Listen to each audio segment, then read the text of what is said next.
Welcome to Newsmax TV. I'm Kathleen Walter at the Republican National Convention in Tampa, Florida. With me now is Senator Mike Lee, Republican from Utah. And Senator Lee, it's always good to have you with us on Newsmax TV. Thank you. It's good to be with you. Well, the Paul Ryan speech has many people talking about the next generation of Republicans, of which you are a member. How will the next generation define the GOP? I think the next generation will identify the GOP as the party that looks out for generations of Americans that haven't necessarily been part of the accumulation of $16 trillion of debt. It's significant that Paul Ryan has been such a champion of this cause to start balancing our budget. Paul Ryan is part of the generation that's really going to have to work to pay off that debt. And a lot of the people who have accumulated a lot of this are no longer going to be in office, and some of them, in some cases, they won't be around at all by the time the full bill becomes due, so to speak. Now, Medicare reform. Has Paul Ryan sold his ideas on Medicare reform to the American public? He has, but this is an idea that's going to require a lot more discussion in order for people to fully understand. Once people fully understand it, I think they'll embrace it because they understand that you can't just continue this program without some modifications. If you allow it to continue without making any adjustments to it, it'll become unsustainable, and it will bring about the need for much more painful, abrupt, draconian cuts that nobody would like to see. Certainly no one wants to see brought about due to our own inaction when we could do something to make it better. Now, all eyes are on Mitt Romney tonight as he officially accepts the presidential nomination. What will you be looking for in his speech and in his performance, and what does he need to say and do to seal the deal with voters? I'll be looking for a bold, energetic statement, much like what we saw from Paul Ryan last night, saying that, we've got a choice to make, and the choice is pretty clear. It's more clear in this presidential election than it has been in many that have preceded it.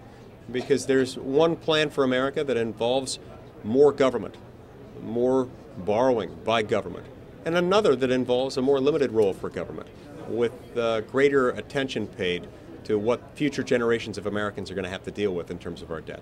Do you think Mitt will go on to win? And if he does win, what should his first act in office be? I think he's well poised to win, and I think his first act in office, it's going to be a close call between introducing a budget, one that gets us to balance within just a few years, repealing Obamacare, reforming our tax system, extending the tax cuts put in place about a decade ago. Right. I want to ask you about the budget and your balanced budget amendment, and I also want to ask you about the fiscal cliff. But first, let's start with the national debt. The national debt clock is about to hit $16 trillion. You have been a champion of the balanced budget amendment. Where do things stand with this, and will we ever see a balanced budget from the Senate?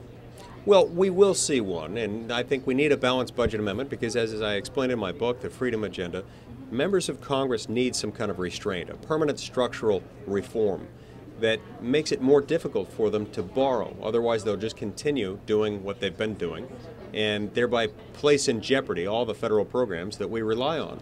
So I do think it'll happen because voters are going to continue to demand it.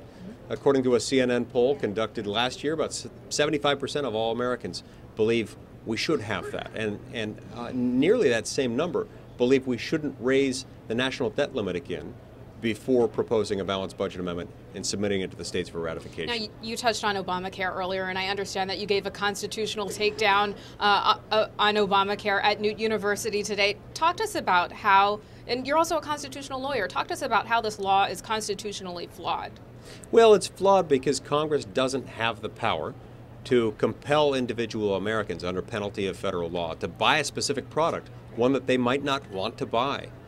The Supreme Court, a majority of the court, acknowledged that Congress lacks that power under the Commerce Clause, and then a majority of the Supreme Court, under the leadership of Chief Justice John Roberts, made the very flawed decision to essentially rewrite the law to turn the individual mandate into a tax, something that could be justified under Congress's taxing power.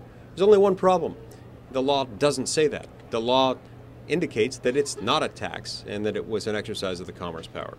The fiscal cliff, can it be averted? And do you think that the Bush tax cuts will be extended in the end for all income earners? It can be averted, and I believe it must be averted. We've already been promised that if we allow ourselves to hit the fiscal cliff, we stand to lose hundreds of thousands of jobs, and this would be devastating to our economy. So I think we're going to avoid it. The best way to avoid it is for people to vote according to their concern that we not raise taxes, especially in this down economy. I do think that if Republicans take the majority in the Senate, keep the majority in the House, and win the White House, that no matter what, the tax cuts adopted about a decade ago will be extended, and they'll be extended retroactively by January if we can't get it done between now and then.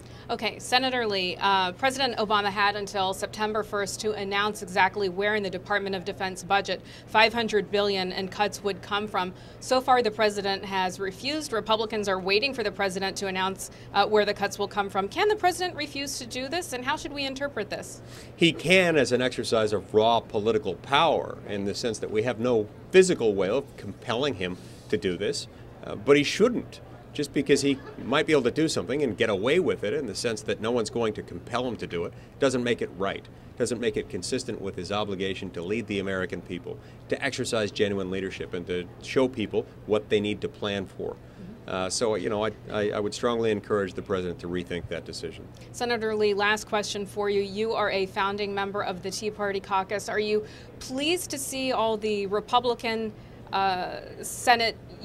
Senate candidates who are also affiliated with the Tea Party and support Tea Party ideals? Are you pleased to see them winning their primaries, and could we very well have a Tea Party-controlled Senate next year?